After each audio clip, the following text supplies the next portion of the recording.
अस्सलाम वालेकुम my YouTube family. आज हम बना रहे हैं घर वालों की फरमाइश पर करारे से पकोड़े, जो बहुत ही क्रिस्पी होंगे और इसके साथ में हरे पुदीने और धनिए की साथ केचप वाली चटनी। सबसे पहले हमने आलूओं को लंबाई में बारीक बारीक काट लेना है। लंबे लंबे काटने हैं, ये याद रखिएगा, बहुत बारीक होने चाहिए। इसके साथ ही पालक जो कि फ्रीज़ हुई हुई थी मेरे पास, इसको मैंने पानी में भिगोया हुआ था। अब इसको अच्छे से निचोड़ कर मैंने आलूओं में मिक्स कर लेना है। अब पालक और आलू की मिकदार एक जैसी होनी चाहिए, फिर आपके पकौड़े बहुत क्रिस्पी बनेंगे।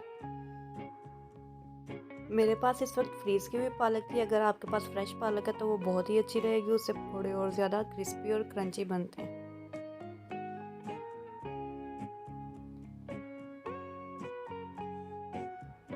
अब मैंने इसमें प्याज बारीक लंबा लंबा काटा हुआ, एक प्याज मीडियम साइज़ का था जो तकरीबन एक प्याली के बराबर है, वो मैंने डाल दिए।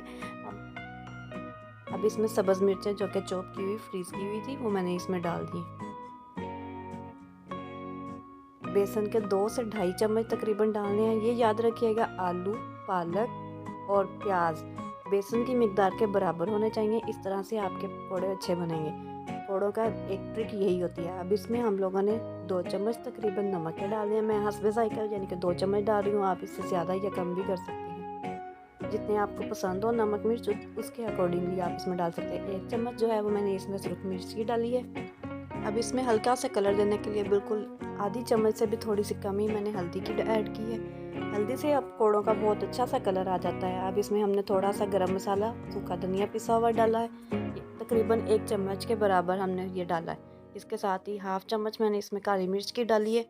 मैं बाकी और स्पाइसेस भी ऐड करती हूँ, इसलिए मैंने काली मिर्च थोड़ी कम अभी इस्तेमाल किया। अगर आप ज़्यादा स्पाइसेस पसंद करते हैं तो वो भी डाल सकते हैं। अब मैं इसमें 1 से 1.5 चम्मच जो है भर के ज़ीरे का डाल रही हूँ। ज़ीरा भुना हुआ वाइट ज़ीरा है, इससे बहुत अच्छी खुशबू और टेस्ट आता है।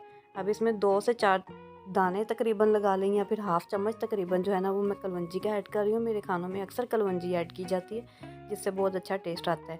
इसके साथ ही एक इंग्रेडिएंट मैं और ऐड कर रही हूँ, जो कि चिकन पाउडर तकरीबन 1 चम्मच। ये ऑप्शनल है, अगर आपको पसंद है तो आप डाल लें, अगर नहीं पसंद तो आप ना डालें। हमारे घर में ज़्यादा शौक से चिकन पाउडर इस्तेमाल किया जाता है। इसके साथ ही मैंने थोड़े से टेस्ट के लिए इसमें दड़ा मिर्च भी ऐड की है, ताकि स्पाइसेस अच्छे से बने। अब तकरीबन 1 प्याली पानी का लेकर हम लोगों ने पहले आलू वॉश किए हुए थे और पालक भी भिगोई हुई थी, चूँकि इसलिए मैं पहले इसे अच्छी तरह से मिक्स कर रही हूँ, ताकि बेसन जो है वो पानी ऐड करने से पतला ना हो जाए। अब इसके साथ ही जितनी रिक्वायरमेंट होगी मेरे पानी की, मैंने उतना ही पानी ऐड करना है। पहले उसको मिक्स करूँगी, फिर और पानी ऐड कर लेंगे अगर ज़रूरत पड़ती है तो, वरना बेसन जो है वो बहुत पतला हो जाएगा और पकौड़े जो आपके हैं वो कढ़ाई में डालते ही बहुत फैल जाएंगे या फिर फूल जाएंगे। फूलने का मतलब यहाँ पर ये होगा कि वो खुल जाएंगे, जो कि आपको ज़्यादा अच्छे नहीं लगेंगे। यहाँ पर मैंने थोड़ा सा और पानी डाला और बेसन को पकौड़ों के लिए घुमा फिरा कर अच्छे से बर्तन में अपने मिक्स कर रही हूँ। आप देखें ज़रा, सारे आपस में रच बस गए हैं इंग्रेडिएंट्स मेरे, आलू, प्याज और पालक। तो इतना मिला दें कि ये बिल्कुल यकजा हो जाए। जितने ये अच्छे से मिक्स हुआ होगा बेसन आपस में प्याज और पालक के साथ, उतनी क्रिस्पी आपके पकोड़े बनेंगे। अब ये देखें, मैंने ऑयल को पहले से गर्म कर लिया है। एक थोड़ा सा टुकड़ा डालकर देखा है, फ़ौरन से ऑयल की तह के ऊपर आलूओं का टुकड़ा आ गया। अब इसके साथ ही मैंने पकोड़े हाथ से डालना शुरू कर दिए। पकौड़ों को डालने का तरीका डिफरेंट लोग हर तरह से इस्तेमाल करते हैं। कुछ लोग चम्मच का इस्तेमाल करते हैं, कुछ लोग फोक का इस्तेमाल करते हैं, लेकिन मैं ज़्यादा प्रेफर करती हूँ अपने प्यारे प्यारे हाथों को। इन हाथों से ही जो पकौड़े डाले जाते हैं वो ज़्यादा क्रिस्पी बनते हैं। मुझे लगता है ऐसे शायद इसीलिए घर वालों को ज़्यादा पसंद आते हैं। चम्मच से डाले हुए मेरे पकौड़े ऐसे बन जाते हैं जैसे कोई गेंद हुई होती है। इसलिए मैं ज़्यादा प्रेफर करती हूँ कि मैं हाथ से पकौड़े बनाऊँ। आप अगर हाथ से बनाते हैं तो बराए मेहरबानी बहुत एहतियात से बनाइएगा। ऐसा ना हो कल को कहते हो आपने कहा था हाथ से बनाने हैं, पूरे का पूरा हाथ ही जला के बैठे हो।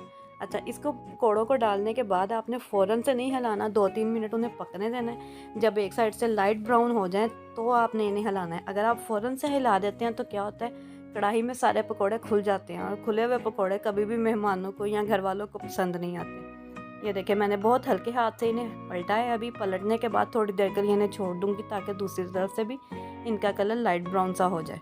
लाइट ब्राउन सा कलर करने के लिए ये है कि इसको मीडियम आंच पर पकाएं, ताकि अंदर से भी अच्छी तरह से क्रिस्पी बन जाए। अगर आप तेज़ आंच पर पकाएंगे तो उससे क्या होगा कि पकोड़े हमेशा बाहर से तो डार्क कलर के हो जाएंगे, लेकिन अंदर से हमेशा कच्चे रह जाते हैं। इन्हें क्रिस्पी मुकम्मल करने के लिए मीडियम आग हम लोगों ने रखनी है।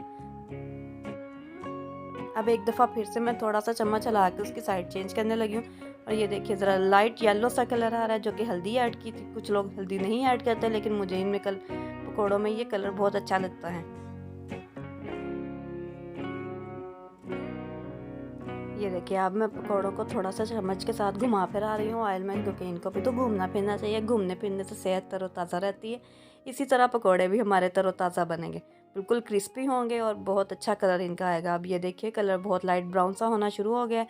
इसको मैं थोड़ी देर के लिए हिलाकर 1 मिनट के बाद इसको प्लेट में निकाल दूँगी। प्लेट में निकालने के लिए ये है कि इसको अच्छे से छान लें, इसमें से ऑयल बिल्कुल सारा निकल जाना चाहिए, क्योंकि हम लोग डीप फ्राई कर रहे हैं। डीप फ्राई करने से अक्सर ऐसा होता है कि लोग कहते हैं डीप फ्राई है तो मोटापा आ जाएगा, जबकि अगर इन्हें अच्छे से हम लोग छान के ऑयल को निचोड़ के पकौड़ों में से निकालें तो बहुत अच्छे और क्रिस्पी पकौड़े बनते हैं। मुझे नहीं लगता कि कभी भी ऐसा हुआ हो कि पकौड़ों में ऑयल रह गया हो या घर वालों ने कहा हो कि ओए होए होए बहुत ऑयल है इसमें। तो उसकी टिप यही होती है कि ऑयल को अच्छे से हम लोग निचोड़ लेते हैं।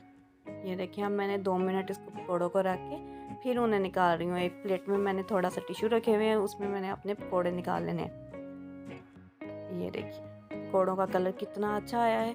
ये अब आप खुद देखेंगे, जब बनाएंगे तो टेस्ट करके मुझे बताइएगा कैसे बने। अब इसी तरह जिस तरह से मैंने ये पकौड़े बनाए हैं, बाकी पकौड़े बनाऊंगी। इसके साथ मैंने दूसरी तरफ बनाई है पुदीने की चटनी। पुदीने की चटनी के लिए मैंने क्या किया था, हरा धनिया, पुदीना, नमक और हरी मिर्च को अच्छे से ग्राइंड कर लिया था। ग्राइंड नहीं कर सकते तो आप कुंडी डंडा इस्तेमाल कर सकते हैं। इसमें मैंने अब बच्चों की फरमाइश पर केचप ऐड की है। बच्चे धनिया पुदीने की चटनी अक्सर पसंद नहीं करते हैं, तो इसके लिए क्या करते हैं, इसमें थोड़ी सी केचप ऐड की है, थोड़ी सी नहीं मतलब उसके बराबर की। अब इसमें हाफ चम्मच नमक का डाला, थोड़ी सी काली मिर्च यानी कि हाफ से भी 1 पिंच कम ही हमने काली मिर्च की डाली। चाट मसाला 1 से 1.5 चम्मच तकरीबन डालना है। चाट मसाले से इसका टेस्ट बहुत खट्टा मीठा सा आता है। अब इसमें ज़ीरा और गलवंजी, जो कि हर आइटम में होती है, वो ऐड कर दी है मैंने। अब इसको मैंने अच्छे से बाउल में घुमाया फिराया, चम्मच के साथ इनको आपस में मिलवाया, जो कि आप देखेंगे कि कलर बहुत अच्छा सा आ रहा है। ग्रीन और रेड का मिक्सचर हो रहा है। यहाँ पर मैं देख रही हूँ कि कलर थोड़ा सा रेड कम कम लग रहा है। बच्चे जो क्या कहेंगे, ज़ाहिर बात है उन्हें नज़र आ जाएगा, तो इसमें हम लोग थोड़ी सी केचप को मैं बाद में और ऐड कर रही हूँ। आप भी इसी तरह से पहले देख लीजिएगा, जितनी केचप की रिक्वायरमेंट होगी उतनी ही ऐड कीजिएगा। बहुत ज़्यादा केचप हो गई तो ये चटनी मीठी मीठी बनेगी, जो कि ज़्यादा पसंद नहीं की जाती है। ये देखें जी हमारी अब चटनी तैयार हो गई है। इस चटनी को पकोड़ों के साथ खाया जाता है, बहुत मज़े बनते हैं। आप इसे फ़िश के साथ भी इस्तेमाल कर सकते हैं, फ़िश का मज़ा दोबाला हो जाता है। और ये देखिए पकोड़े तैयार है। पकोड़ों का कलर देखें और इसकी क्रिस्पीनेस, जब आप बनाएंगे तो आपको पता चलेगा। साथ थोड़ा सा टशन मशन भी कर लेते हैं। एज़ यूजुअल हम लोगों ने थोड़े से खीरे काट कर टमाटरों का सलाद बना लिया है। सलाद के साथ ग्रीन चटनी और पकोड़े हैं। पकोड़े घर में बनाइएगा, पसंद करेंगे आप, इंशाल्लाह बहुत अच्छे बनेंगे। मुझे दुआओं में याद रखिएगा हमेशा। इसके साथ ही अगर मेरी वीडियो पसंद आई है तो इसको लाइक भी ज़रूर कीजिएगा। अल्लाह हाफ़िज़।